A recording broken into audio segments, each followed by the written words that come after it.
Alors ici, en fait, nous sommes sur un site assez particulier. C'est le château de Rossignol, plus précisément la maison du parc naturel de Gaume, qui regroupe une série d'associations actives dans le développement local, que ce soit à travers la culture comme la jeunesse musicale, que ce soit à travers l'environnement comme la Tagora ou le Contrat Rivière, que ce soit dans le domaine agricole via la coopérative fermière de la Gaume, le domaine énergie, coopérative Gaume Énergie et ainsi de suite. Et l'objectif ici, c'est vraiment de pouvoir montrer qu'à un moment donné, il y a toute une série de structures qui, ensemble, se mettent au service d'un territoire pour son développement de manière durable. Et c'est l'occasion de pouvoir montrer aux futurs, aux anciens et peut-être futurs décideurs politiques, quelque part, des initiatives positives pour le territoire.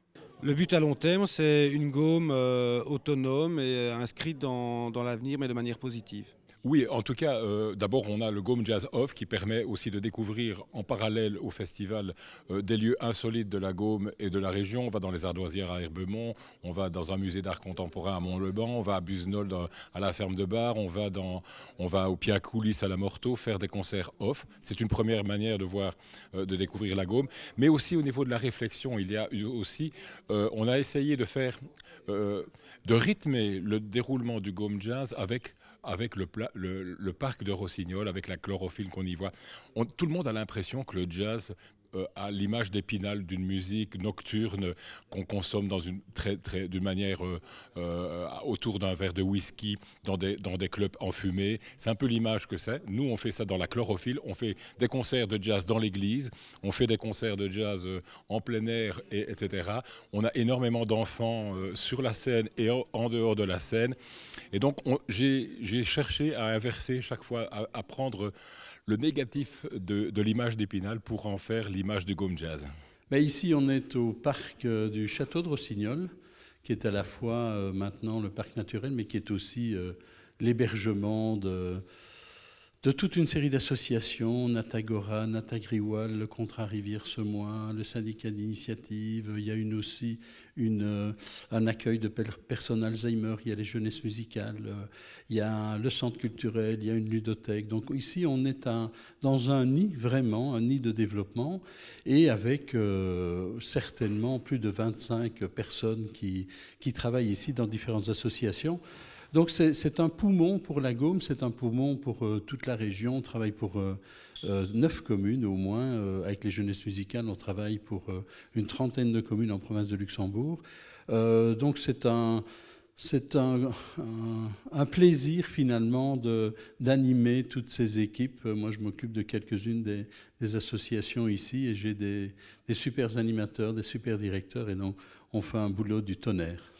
Mais écoutez, on a ici vraiment une dynamique extraordinaire, une mobilisation très très forte.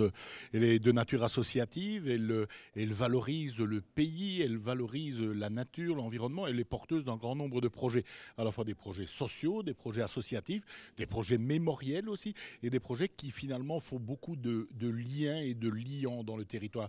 On sent une volonté finalement de porter tout ce que ce pays de Gaume peut avoir comme richesse. Lors de cette visite ici au parc naturel de Gaume, nous avons eu l'occasion de nous voir présenter un ensemble et une panoplie phénoménale d'actions réalisées sur l'ensemble de ces 9 communes de Gaume. Tout ceci est véritablement impressionnant et mélanger à la fois la culture, mélanger l'environnement, mélanger les activités coopératives et j'en passe, tout cela est véritablement remarquable, mené par une équipe de choc qui véritablement se donne à fond dans le cadre de toutes les activités qu'il réalise. Les autres, Natagriwal travaille beaucoup sur tout le territoire en matière de primes agri-environnementales. Le Contrat Rivière-Semois et Cher travaille sur évidemment le traitement des rivières, mais aussi la promotion en partenariat avec nous d'anciennes espèces de poissons ou de réimplantation de poissons. Donc on a un volume très très étendu, un éventail très large d'actions. La province de Luxembourg, c'est tout d'abord la province où je vis. Donc on a l'impression d'une part d'être à la maison et puis d'autre part on sait qu'elle est diverse, de la Lorraine belge jusqu'aux Ardennes, à la Famenne, à la Gaume. On a une diversité à la fois de territoires qui est frappante. Peut-être de la rudesse, peut-être de l'Ardenne, à la chaleur gaumaise, à la proximité avec le Grand-Duché de Luxembourg de certains territoires. On a vraiment des accents qui sont très différents et finalement ce qui est frappant, c'est de voir que tout ça, toutes ces identités, en même temps se superposent à l'identité luxembourgeoise. Donc, en même temps, chacun est gaumet, faménien, ardennais, si je puis m'exprimer ainsi, et en même temps, chacun est luxembourgeois.